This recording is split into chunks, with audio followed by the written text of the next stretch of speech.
اللہ تعالیٰ نے جو جنت بنائی ہے، اللہ تعالیٰ اس کا شوق دلا کر کہتے ہیں وَسَارِعُوا إِلَىٰ مَغْفِرَةٍ مِّن رَّبِّكُمْ وَجَنَّةٍ عَرْضُهَا السَّمَاوَاتُ وَالْأَرْضُ أُعِدَّتْ لِلْمُتَّقِينَ۔ ایک دوسرے سے آگے بڑھ کر اپنے رب کی بخشش کی طرف دوڑو، اور اس جنت کی طرف جس کی چوڑائی آسمانوں اور زمین کے برابر ہے، یہ ڈرنے والوں کے لیے تیار کی گئی ہے۔ اللہ تعالیٰ دن اور رات میں اپنے ہاتھ پھیلاتے ہیں تاکہ گناہگار توبہ کر لیں، اور گناہوں کی معافی مانگنے کو پسند فرماتے ہیں، پھر توبہ کرنے والوں سے محبت کرتے ہیں۔ ان اللہ یحب التوابین و یحب المتطہرین۔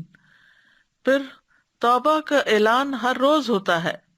ابو ہریرہ کہتے ہیں رسول اللہ صلی اللہ علیہ وسلم نے فرمایا، ہمارا رب تبارک و تعالی ہر رات کو اس وقت آسمان دنیا پر آتا ہے جب رات کا آخری تہائی حصہ رہ جاتا ہے۔